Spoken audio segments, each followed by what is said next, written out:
Welcome back to the British Masters preview series. I'm Jason Croxon, and joining me this week, a fantastic athlete, we have Chris Morbey, also known as Chris Spartan. Chris, how are you? Yeah, I'm really well. Thank you very much. Well, it's very nice to have you on. Chris, I always like to start just by kind of building out a profile of the different athletes we're speaking to. And as we're talking about the Masters competition, obvious question is going to be, how old are you? Which category do you fit into? I'm 48 now. But I'm 49 next month. So I think I'm right at the end of this category, moving on to the obviously 50 plus after next year. Well, are you looking forward then to that move into the 50 plus category? Yeah, but it's moving on to it. It's a bit like when you're putting your date of birth on any app, you've got to scroll down further. And, as I'm getting older, I'm scrolling down even further. It's like the Wheel of Fortune, isn't it? It's true. But as much as you're getting older, you then move into a category where everyone refers to you as one of the young ones. So yeah, it's kind of a mixed bag with these age categories. Where do you currently train? I train at CrossFit Tiger Pit in Orpington. I've been there for about just before lockdown. I just changed. And yeah, I've got into it. Then all of a sudden lockdown happened. But I've been doing drop-ins to this place because it's actually the closest to where I live. But I've been going to another box before then for quite a while. So how long in general have you been doing CrossFit? I'd say for about 5 years now. Okay. Yeah, 5 years. So what have been some of the highlights, maybe competition-wise, or things you've done that you've particularly enjoyed within CrossFit? Well, obviously the British Masters, I've got to say that. That was quite enjoyable. But this is quite the other end of the scale. We did a box-to-box competition about 3 years ago with my previous one, CrossFit Purley, against the one that I'm actually at now. And that was probably my most favourite because sort of like I'm competing with my friends against some people that I knew as well. So it's such a friendly atmosphere, so nice to have got a local competition and to see the different type of characters that you had in a different box. It's quite local to you. So if that makes any sense. It makes a lot of sense. I'm also wondering if that led to the move to the other box. No, but they knew me from the competition, so it made it a lot smoother. But no, it had nothing to do with that. So you've mentioned that you've obviously been involved with the British Masters Championships before. Yeah. How did that go? Yeah, that went quite well. I've sort of like made a pact for myself because I'm not the best at all by any measure.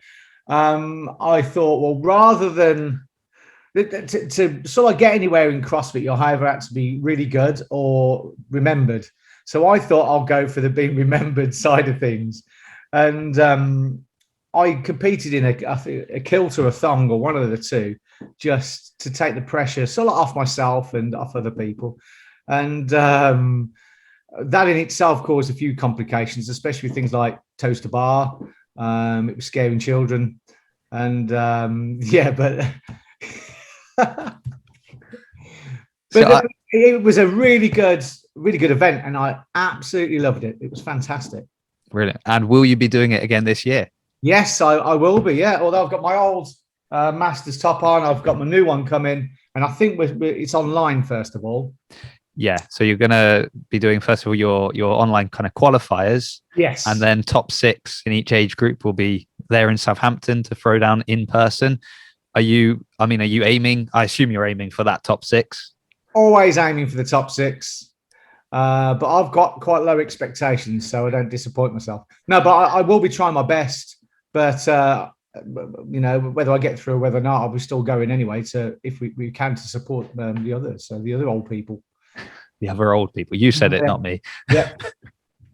Obviously, you've competed in it before. Yeah. Apart from the position on the leaderboard, what would you say is kind of the takeaway from that competition? Why do you think maybe other masters that haven't done it before should really give it a go if they've not tried it? I suppose the main thing is to realize that it doesn't matter if you're old. There's still competitions out there for you, and I think that's the beauty about CrossFit. Although I wish I would have found this as a younger person, that there is a place for you to really test yourself. and see the capabilities of people that are older than you. You know, I know there's one person that will be the oldest, but you know, it's nice to go to these places where you see the ability of these people. Like some of them are like 10 years older, and the weight they can throw around or what they can do with their body, it's quite inspirational, and something for you to aim towards as well. Where a lot of the other competitions that you go to you will see a lot of 20-year-olds competing. It is nice to see 40, 50, 60-year-olds throwing some weight around. Wow. Yeah, it's really humbling on both sides, I think, the Masters and the Teens Championships, because it's whenever you're looking at somebody that is like so young throwing up a weight that you're dreaming about, or somebody older than you doing it, there's just always that feeling of, oh man, why don't I work hard enough? The excuses go out the window. That they do. And I think it's great to see the longevity that CrossFit brings, because when you're looking at these masters athletes in, you know, maybe the division, not just the division above you, but 2 or 3 divisions above you that are still going strong and have been doing this for a long time, it's quite reassuring, isn't it, that you kind of see, well, this is, you know, there's not necessarily an expiration date when I'm going to be told I'm too old to compete. I can just keep going. And they look so great as well, you know, 6-year-olds with a six-pack, you know, and that's just the women. It's really good to see, because most sports out there are designed for young people and they're retiring in their early 30s. And that's the end of their career. You have that like in professional football, for example. But a sport like CrossFit, there's no end to it. And that's so brilliant, because it's good for your own mental health as well, to know that you can continue doing this and even improving, rather than knowing that you've got to the top and you're coming down the other side.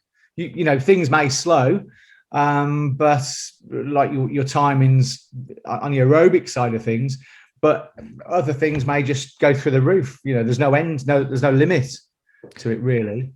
Yeah, and I suppose the, you know, things slowing ties in then with your progression through the age categories, and the fact that what is required of you, what's considered an RX movement or quantity of athletic movements or weight on a barbell, is also adjusted, because there is an understanding of, well, yeah, as you get older, naturally it is going to be more difficult to do certain things. And so there's this kind of beautiful, like almost reverse scaling, where it's like, it's not that you don't have the skill, you've got the skill, you've proved it in years past.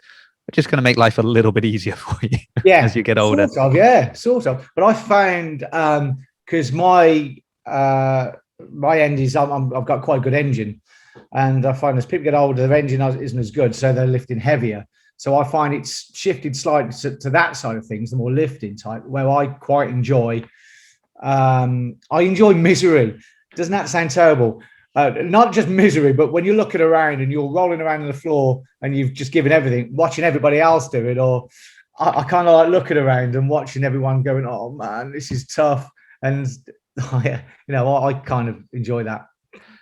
I definitely think CrossFit attracts a certain type of person.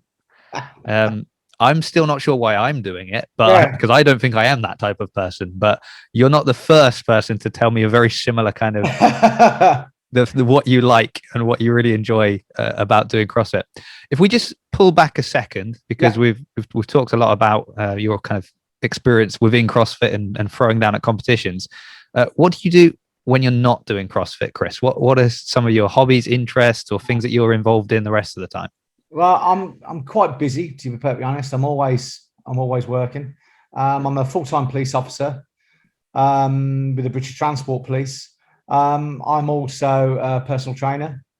I teach 3 fitness classes a week, and I go to CrossFit 5 times a week.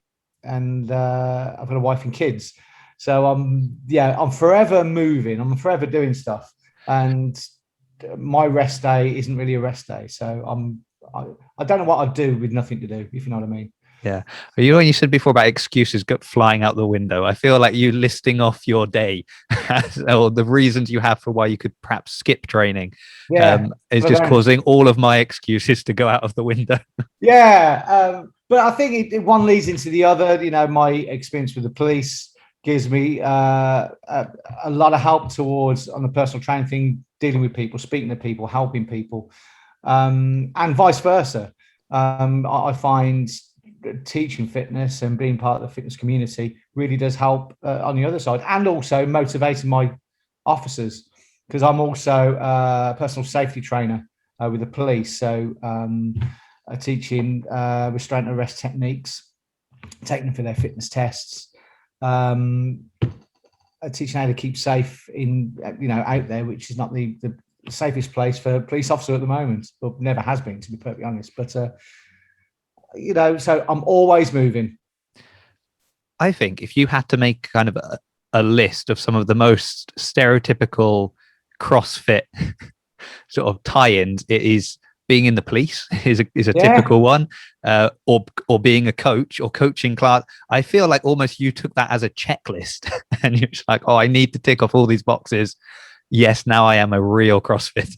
Yeah, but CrossFit is something I fell into. It's nothing that I purposely went out to do. I just accidentally went. I can't even remember why I think it was because I used to do, before CrossFit, I used to do the tough guy, tough mudder, all that type of stuff. And I wanted to find a training regimen that would help with all that. I went along to CrossFit Purley at the time.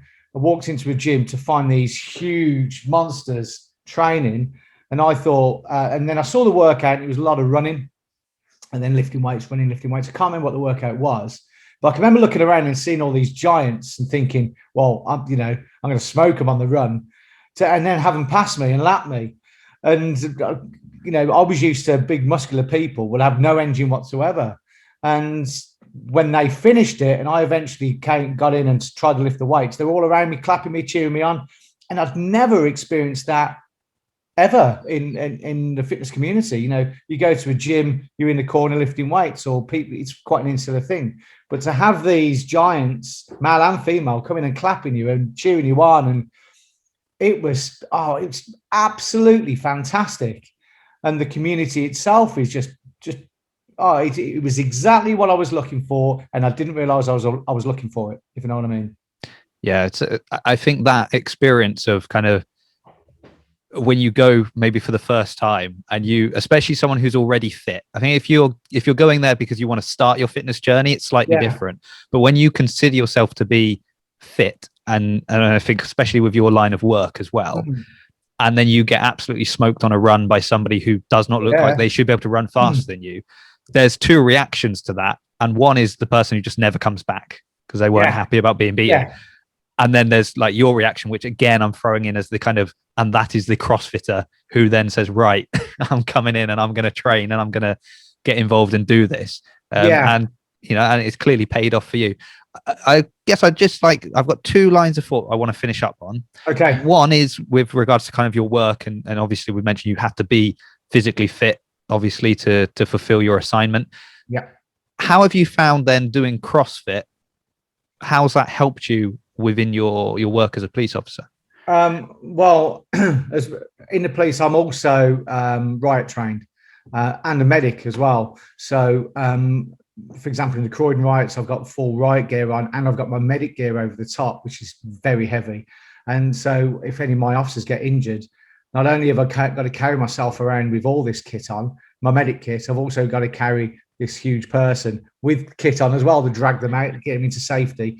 But also the physical work that I do. So during arrest, having that grip strength to hold on to people, and especially with the British Transport Police, we deal with a lot of incidents on a track where someone's taken their life. So extracting someone from the tracks, it could be a long distance that you've got to walk. So everything with grip strength, my mental health, which is the most important thing, is having that the escape mentally afterwards, because it can be so tough with the things that I see, the things that I experience, and so I think that more than anything is having that healthy mind and body balance. So to keep fit and active, to make my job easier, but have that release where all the demons in my head can sort of like mostly disappear. Yeah, I guess when people talk of like CrossFit as functional fitness, that function side, it's very different for each person. You know, for someone, it is being able to squat down and pick up their child and lift their child up. Whereas for you, you're sort of like saying the functional side is, yeah, the grip strength that I need to function in my role and to do all of that. But then also the functioning of the mental side of it, which is, you know, something that probably is overlooked by a lot of people when they are just thinking, oh, I just want to get physically fitter, so I'll do CrossFit. And I know that we're going to have a long chat about that as part of the CrossFit Buff podcast. If anybody wants to go over and learn more about the mental side of it and how exactly that's helped you. The final thing, then, the last thing I wanted to ask about is because you talked about, you know, you found this community of people and they were cheering you on and all of that. And obviously within the masters community, that's a great thing as well. So I just wondered if you had any reflections on your experience as not just your local box in the community there, but what doing things like the British Masters Championship. Well, the good thing about doing a competition like that, when it gives you the freedom to do drop into other boxes where you feel confident that you're going to have people of a similar age or similar mindset to you. But knowing that there's people out there that will happily talk to you, will bring you in. So you can turn up in these competitions, and if you're on your own, they do sort of like can see you on your own, bring you in, and you get invites all around the UK, sometimes abroad, for events to join in with them. So to know that it's not over when you get to a certain age as well, which is extremely important to know. You know, you can still lift, you can still have a good time whilst training very hard.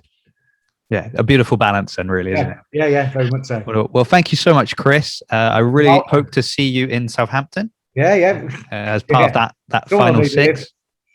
I'll be looking out for a red shirt, but there'll be too many of them. So. Red shirt and possibly a thong or another kilt. Another kilt. Okay, so if I see someone in a kilt, I'll run up to them and really hope it's you. Brilliant. Well, thank you, Chris. Thank you, everyone, for watching the video. Don't forget to like it if you've enjoyed, to subscribe so you can see the next athletes that we'll be talking to as part of the British Masters Championship preview series.